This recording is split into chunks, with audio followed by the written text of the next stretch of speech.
మోస్మి బయట కూర్చొని రక్తపు వాంతులు చేసుకుంటూ ఉంటుంది. అప్పుడే అర్నవ్ కళ్ళు తెరుస్తాడు. తను కష్టపడి ఊపిరి తీసుకుంటాడు. ఎవరో శ్మశానం నుంచి లేచినట్టు. మోస్మి, నేను బ్రతికే ఉన్నానా? అవును అర్నవ్, నేనే నిన్ను కాపాడాను.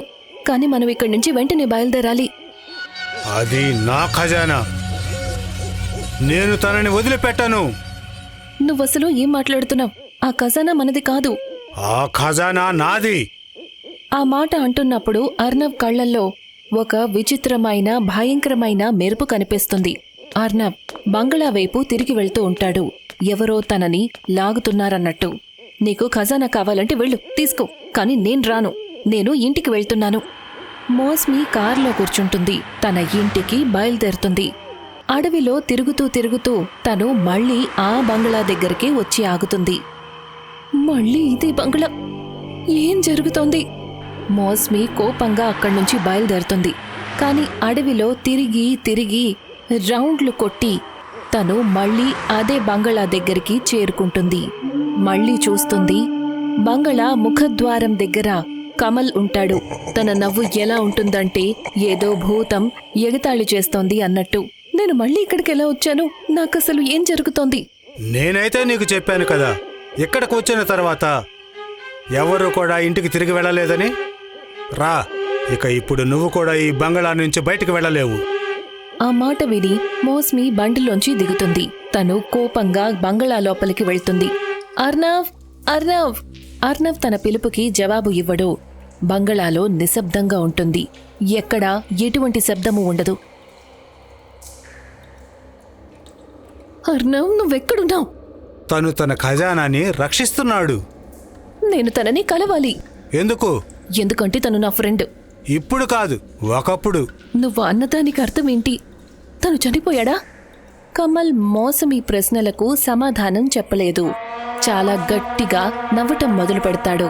తన భయంకరమైన నవ్వుతో భవనం మొత్తం దద్దరిల్లుతుంది. ఏదో గోడలు వణికినట్టు.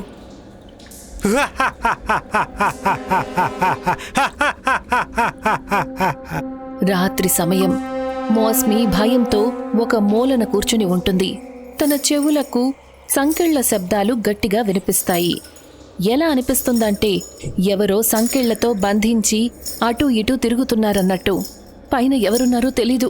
ఎవరినో బంధించినట్టున్నారు. కమల్ ఎవరినో బంధించినట్టున్నాడు. వాళ్ళు విడిపించుకునే ప్రయత్నం చేస్తున్నట్టున్నారు. మోస్మి ఆ గది వైపు వెళ్ళటం మొదలు పెడుతుంది. సంకెళ్ల శబ్దం వస్తున్న ఆ చోటి నుంచి తనకి ఏదో శబ్దం వినిపిస్తుంది. ఎవరో తన వెనక నిలబడి ఉన్నట్టు. ఎవరు? ఎప్పుడైతే మోస్మి చూస్తుందో అప్పుడు కమల్ ఉంటాడు. తన కళ్ళు మెరుస్తూ ఉంటాయి, నిప్పు రవ్వల్లాగా. అతను భయంకరమైన గొంతుతో నవ్వుతూ ఉంటాడు.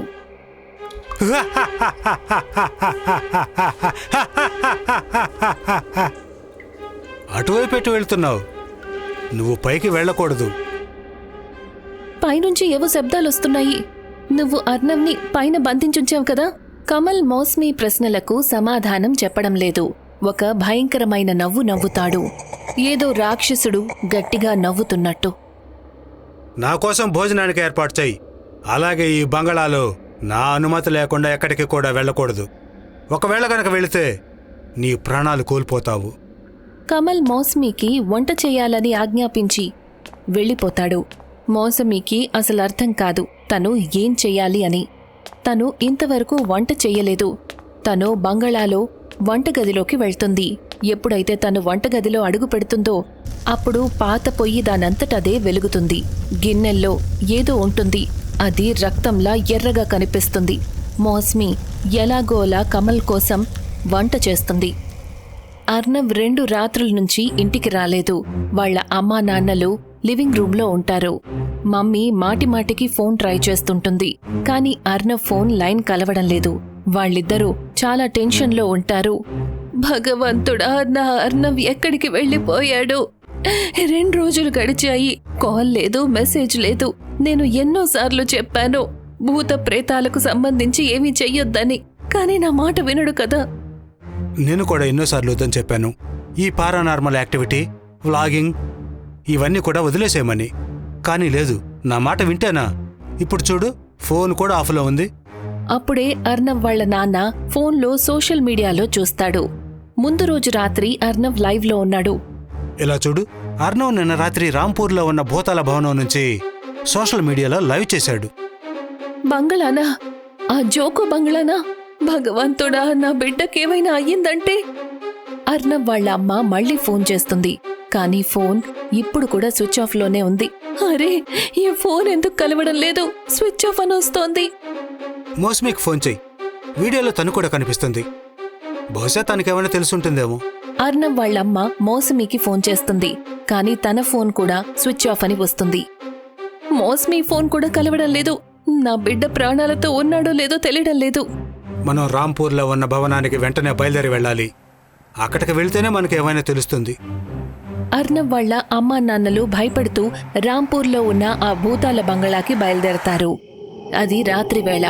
మోస్మీ బంగళాలో ఒక మూలలో భయపడుతూ వణికిపోతూ ఉంటుంది. తను చూసేసరికి కమల్ బయట లేడు. తను సైలెంట్గా బంగళా నుంచి పారిపోవాలనుకుంటుంది.